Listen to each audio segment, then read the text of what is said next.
My daughter's hands trembled as she stuffed my savings into a worn leather bag. The sound of the zipper closing was the last thing I heard before the door slammed shut. Silence filled the house, too sharp, too heavy, and on the kitchen table, she left only a folded letter. I opened it with shaky fingers, her words carved into me like glass. I never wanted to be your daughter. My breath caught, my chest tightened, but I didn't cry. I just sat there, staring at the walls that suddenly felt colder, older, emptier. What she never realized was that the fortune she thought she had stolen was already locked away, far beyond her reach. She had taken the surface, but not the depth. 2 days later, when I heard that desperate knock at my door, my daughter stood there, eyes hollow, voice breaking, begging for help. And in that moment, I knew nothing between us would ever be simple again. Before I share what happened next, tell me, where are you watching from? Which country? Which city? Leave it in the comments.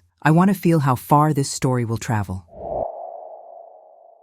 I have lived in the same 2-bedroom apartment for almost 20 years. The walls are painted a faded cream, the kind that holds on to memories no matter how many coats you apply. Every morning, I still set 2 cups on the kitchen table, one for me and one for the husband who's been gone for 8 years now. His absence lingers like the smell of his old aftershave, faint but stubborn, in the back of the closet. Life had grown quieter, slower. I watered the plants on the balcony, folded laundry that seemed smaller with just one person, and filled the silence with the hum of the refrigerator. It wasn't glamorous, but it was honest. I had enough to pay rent, keep food in the cupboards, and sometimes even tuck a little away into savings. That money was my safety net, my quiet reassurance against a world that didn't promise much to women my age. And then there was my daughter. She was 25, sharp-tongued and restless, with a way of making me feel small in my own kitchen. Her visits were short, sometimes hurried, as if being in my presence drained her patience. When she came by, she never sat for long. She scrolled through her phone, polished her nails at the table, or asked for things without looking me in the eye. "Do you still have that old ring?" she asked once, glancing at my hand. It was the wedding band my husband had given me, gold dulled by years of wear. I slipped it off only to wash dishes or fold dough on Sundays. "It's worth something, isn't it?" she added. I remember the sting of those words. To her, it wasn't a symbol, it was a price tag. That day, after she left, I opened the small metal box where I kept important things. Inside were 2 items that felt like anchors to my life: the ring and a rent receipt carefully folded, proof that I was never behind, no matter how tight things got. They were small tokens, but they grounded me. Still, I couldn't shake the feeling that my daughter saw me only as a resource, not as her mother. The first real wound came one Sunday after church. The congregation gathered in the basement hall, the smell of instant coffee and powdered donuts filling the air. People laughed, their voices bouncing against the low ceiling. I carried a tray of cups to the table when my daughter walked in, dressed in a bright blue dress that shimmered under the fluorescent lights. A few women complimented her. "You look stunning," one said. She smiled, then glanced at me with a smirk. Well, I didn't get it from her. My mother doesn't even know what fashion is. The women laughed politely. My cheeks burned, and the tray trembled in my hands. I set the cups down quickly, pretending not to hear, but the sting went deeper than I let on. In that moment, I wasn't her mother. I was a prop for her jokes. I busied myself with napkins, focusing on the sound of the coffee machine hissing, the smell of sugar in the air. Anything to keep me from looking at her, from letting her see how much those words had pierced me. When we left the hall, she walked 3 steps ahead, as if being seen next to me was beneath her. I told myself it was just her youth, her pride. But inside, a seed of worry had taken root, because the way she looked at me that day wasn't just dismissive, it was calculating. Later that evening, I sat at the table with the rent receipt and the ring beside me. The receipt was crinkled, ink fading but still legible, proof that I managed, proof that I kept a roof over our heads. The ring glinted under the dim light, a reminder of vows kept until death. I thought about her blue dress, about the money she must have spent on it, and about the way she had looked at my hand. She wanted more than approval. She wanted access. And though I didn't know it then, that was only the beginning of the storm she was about to bring into my life. Because while I still clung to the comfort of small proofs, rings, receipts, routine, she had her eyes on something much larger, something that would cost more than my pride, something that would test not just my patience, but the very foundation of trust between a mother and her daughter. I just didn't realize yet. The next wound wouldn't be about words at all. It would be about money. Real money. And she already knew exactly where to strike. It started small, like a bruise you don't notice until it spreads. The following week, my daughter came to visit, her heels clicking sharply against the floor, as if every step was a declaration of power. She looked around my apartment with that same disapproving gaze she always carried, like the place was too small, too modest, too beneath her. "You really should think about moving," she said, brushing dust off the windowsill with the tip of her finger. "This place feels like it's falling apart." I bit my tongue. The rent was paid, the plants were alive, and the walls were still standing. It wasn't falling apart. I wasn't falling apart. But the way she said it, loud enough for the neighbor passing by in the hallway to hear, made it sting. That evening, she invited me to a gathering with some of her friends at a cafe downtown. I told myself it was a chance to bond, to feel included. When I arrived, the room was filled with chatter and the bitter smell of espresso. Her friends looked polished, their manicured nails tapping on glossy phones. "This is my mom," my daughter introduced me, her smile stiff. Then, almost under her breath, but not quiet enough, she added, "Don't mind her. She's a little old-fashioned."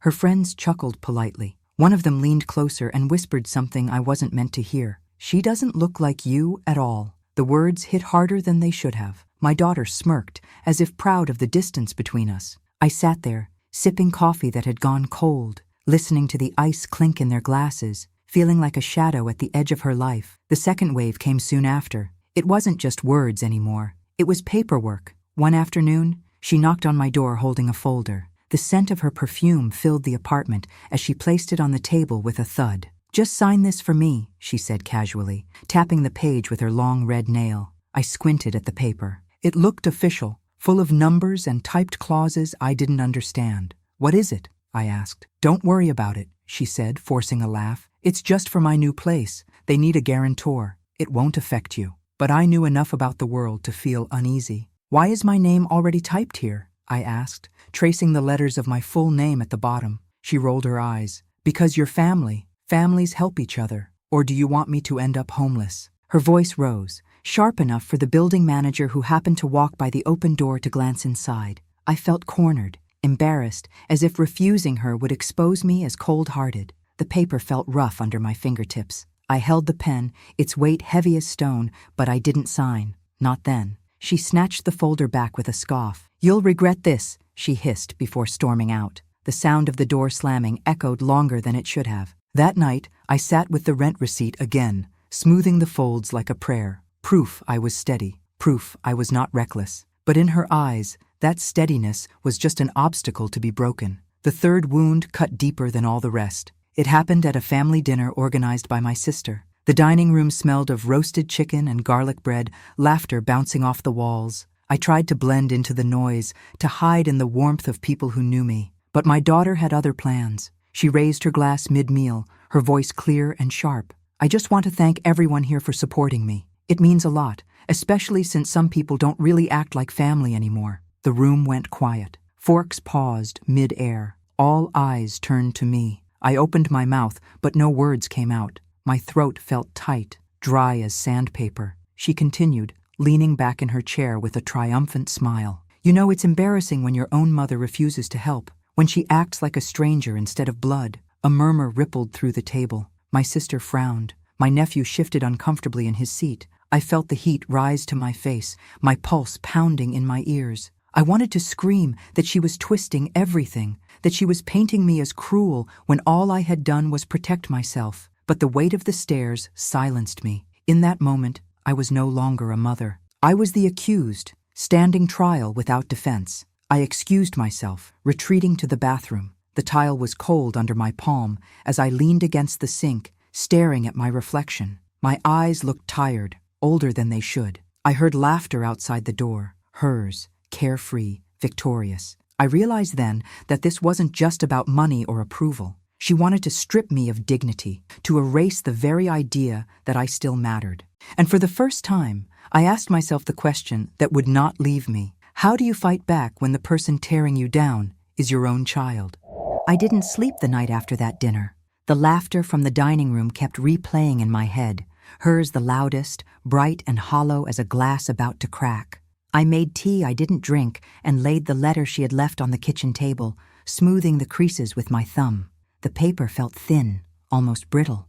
I read it again, slowly, each word cutting with the same cold edge.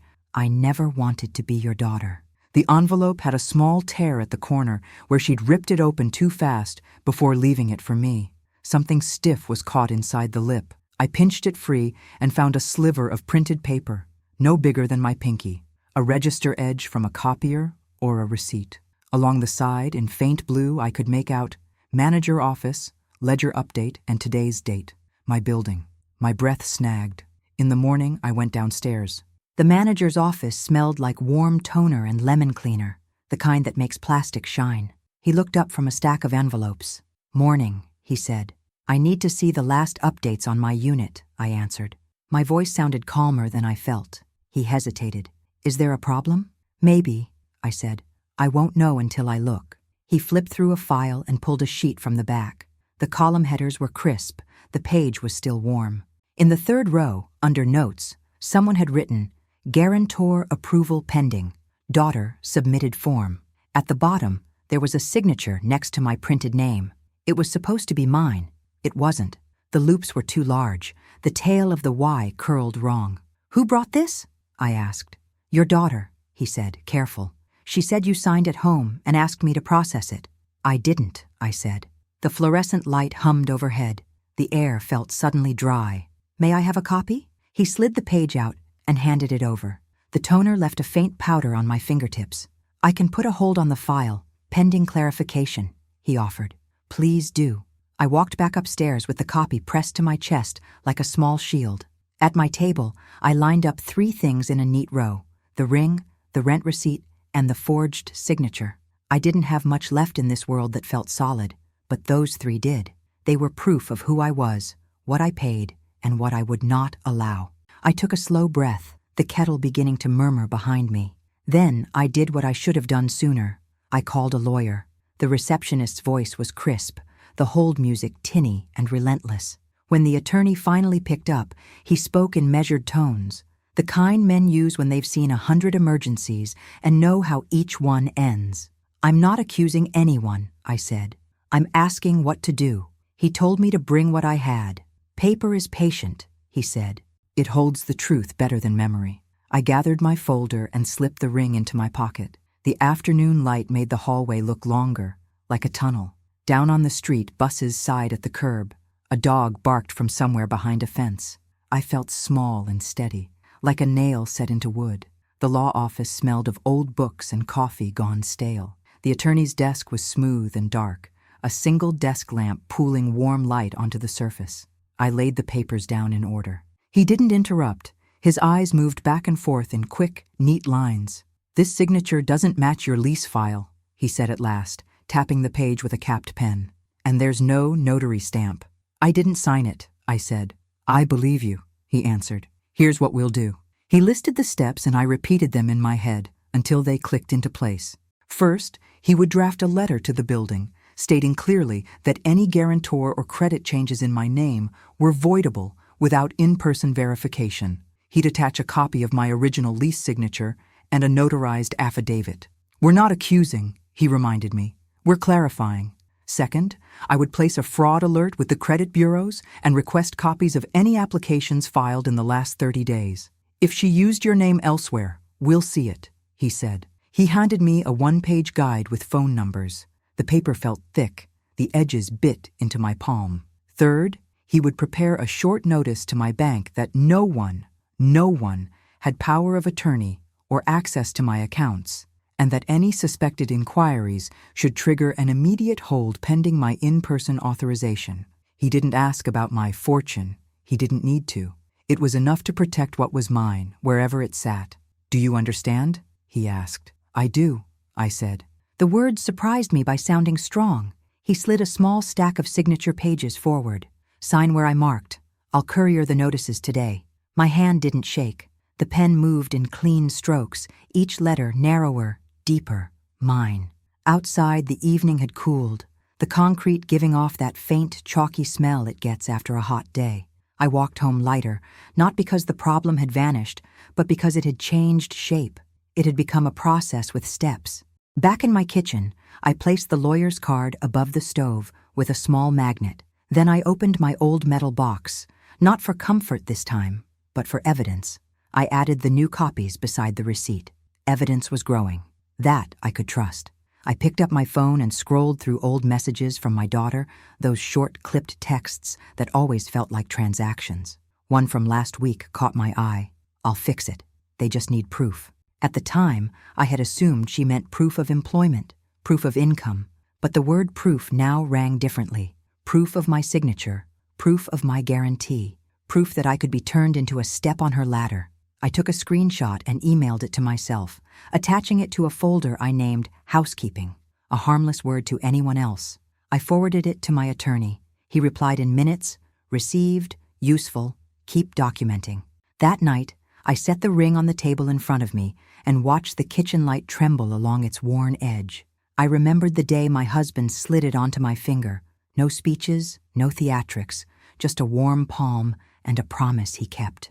The ring wasn't worth much to a jeweler, not anymore, but it was worth enough to me to hold on to like a railing on a steep staircase. In the morning, I followed the guide the attorney gave me. I called the numbers, repeated the same phrases to 3 different people. "I want a fraud alert placed. I want to dispute any recent application in my name. I want copies." Their keyboards clacked like tiny hammers. They gave me confirmation codes. I wrote each one on a sticky note and lined them up along the rim of the table like sentries. By noon, an email pinged. "Application received. Apartment rental. Guarantor verification. Status, pending."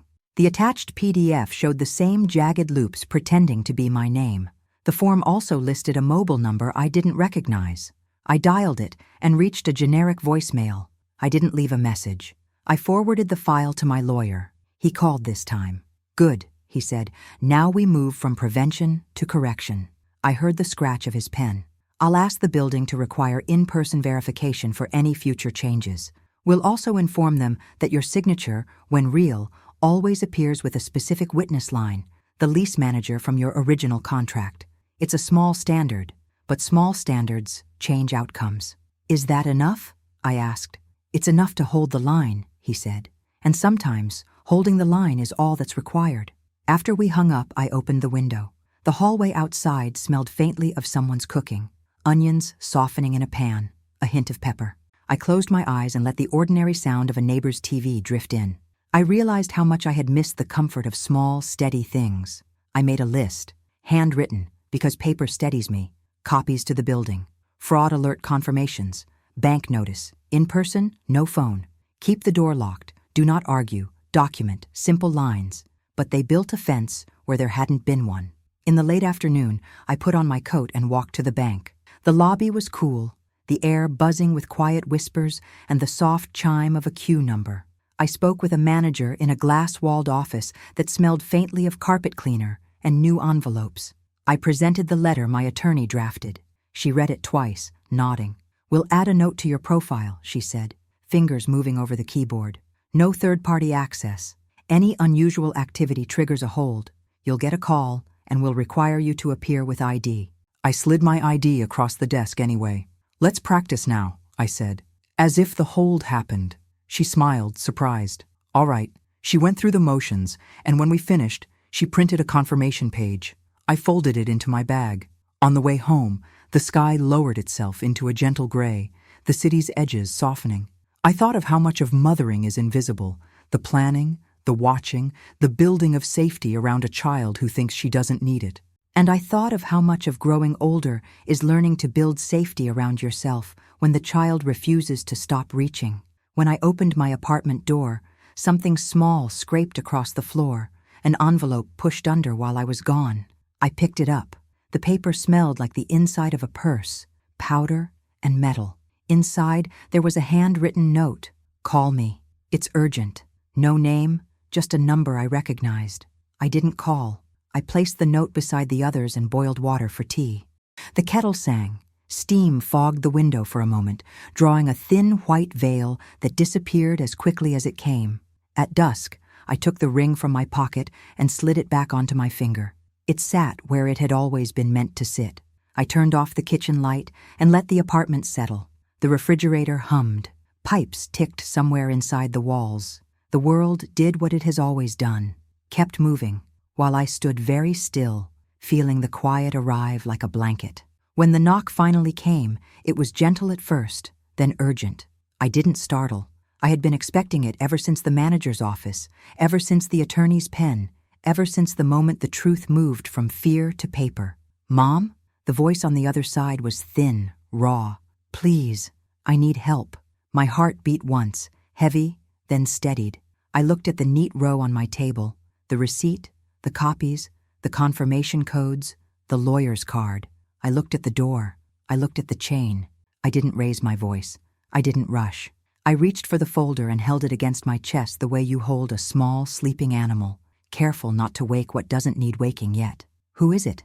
I asked, though I already knew. "It's me," she said, softer.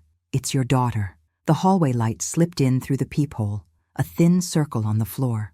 I breathed in the faint smell of soap and dust, and I let the quiet stretch until it felt like a line I could draw with my finger. Then I slid the ring along my finger once, like a promise. I unhooked the chain, not all the way, and opened the door just enough for the air to change. "What do you need?" I asked. Her eyes were swollen, makeup smudged in gray shadows beneath them. She gripped the strap of her bag like it was the last rope left. "Everything fell apart," she said. "Please, I'm in trouble." My folder pressed warm against my ribs. I held the door where it was, neither wider nor closed. The hallway hummed. Somewhere, a TV audience laughed at a joke none of us could hear. "Then we'll begin with the truth," I said, "and with the documents." I stepped back just enough to make room for the moment between us to grow teeth. What came next would not be easy, but it would be clear. And this time, clarity was mine to give, or withhold. She stood in my doorway, eyes ringed in dark circles, the weight of exhaustion pulling down her face. Her bag hung limp at her side, no longer the weapon it once was. For a moment, I only watched her breathe, shallow and uneven, like someone who had run too far with nowhere left to hide. "Please," she whispered, her voice cracking. "I don't have anyone else." I stepped back just enough for her to enter, the chain still fastened on the door. She slid past me into the kitchen, collapsing into a chair. The smell of sweat clung to her clothes, mixed with the faint trace of cheap perfume. I set the kettle on the stove. The hiss of water filling the metal broke the silence. "Tell me what you need," I said. She looked up, eyes darting to the table where my folder lay. Her lips parted, then pressed shut. She reached across the table, fingertips brushing the edge. You already know." I pulled the folder closer to me. "What I know is that you tried to use my name to buy yourself safety. You forged my signature. And when I refused, you tried to humiliate me." Her jaw tightened. I was desperate.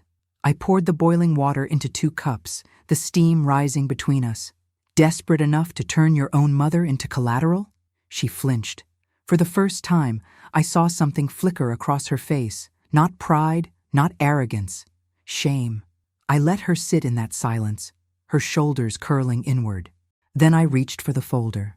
One by one, I laid out the documents. The forged application, the lawyer's affidavit, the fraud alerts, the bank confirmation. The papers covered the table like cards in a final hand. Her breath quickened. You told the bank?" I nodded. "And the credit bureaus, and the building manager. Every door you tried to open with my name is locked now." Her hands trembled as she reached for the papers. "You don't understand. They're after me. The rent, the loans. I can't cover it anymore. They'll throw me out." "Then they'll throw you out," I said quietly. Her head snapped up. "You'd let that happen to your own daughter?" I sipped the tea, the heat steadying me. "I'm not letting anything happen. You did this. You wrote my name where it didn't belong. You told rooms full of people I wasn't family. And now, when the consequences come, you want me to erase them." Tears welled in her eyes, mascara streaking her cheeks. "I didn't mean it. I needed help." I leaned forward, lowering my voice. "Help doesn't come at the end of a forged line. It doesn't come at the price of dignity. If you wanted help, you could have asked, but you didn't. You took." She buried her face in her hands. Her sobs were muffled, heavy. For years I had imagined moments like this, where she might finally break, finally see me, but I felt no victory in it, only a strange, hollow clarity. When the sobs slowed, she lifted her head. Her voice was hoarse. "So what now? You'll let me drown?" I stacked the documents neatly and placed the folder back at my side. "What happens now is simple. You face what you signed. You deal with your own name, not mine." She stared at me, disbelief in her eyes. "You're serious." "I'm steady," I corrected. "There's a difference." Her chair scraped against the floor as she stood. She paced the kitchen, fingers twisting the strap of her bag. "I'll lose everything."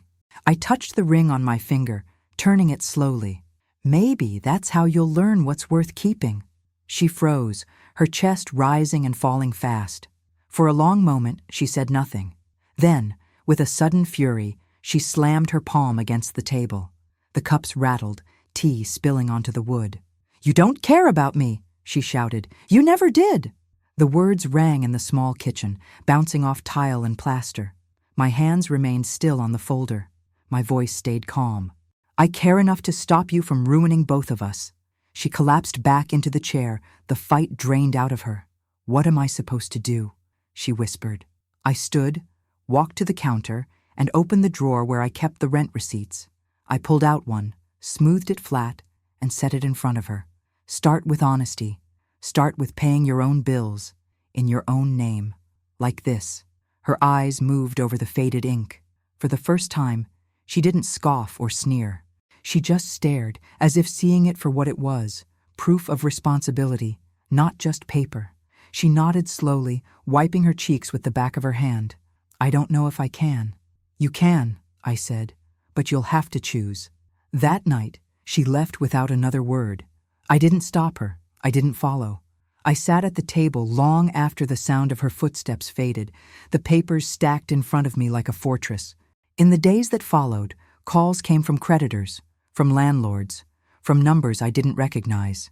Each time, I repeated the same line. "That name does not have my authorization. Send it back." Each time, my voice grew steadier. One afternoon, the building manager slipped a new ledger under my door. I opened it, my fingers tracing the typed lines. My unit was clean. My account was steady. The note at the bottom read, "All files verified in person. No further changes permitted without tenant signature." I placed it in the metal box beside the ring and the rent receipts. The box was full now, heavy with proof. And when I closed the lid, I realized I didn't need to raise my voice. I didn't need revenge. The quiet correction of the record was victory enough. When my daughter came back again, days later, she didn't knock. She sat on the steps outside my door, knees drawn to her chest. I opened the door just wide enough to see her. "Mom," she said softly, "they canceled my lease. I have nowhere to go." I held the chain steady. "You still have choices, but they're yours now, not mine." Her lips trembled. She nodded once slowly and lowered her head. I closed the door with care, not a slam, just a steady click. Inside, the apartment felt quiet, but not heavy. The air smelled faintly of brewed tea, the ring warm against my finger. For the first time in months, the silence belonged to me. The following morning, sunlight spilled through the blinds in narrow strips, painting the kitchen table in lines of gold and shadow. I sat with my cup of tea, steam rising in lazy curls, and for the first time in months, I didn't feel rushed, cornered, or diminished. The quiet wasn't an enemy anymore. It was mine again. I opened the small metal box one more time. Inside lay the ring, the rent receipts, the lawyer's letters, the bank confirmation, layers of my life, each one a proof of endurance.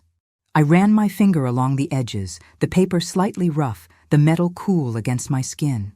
These weren't treasures anyone else would covet, but they were enough for me.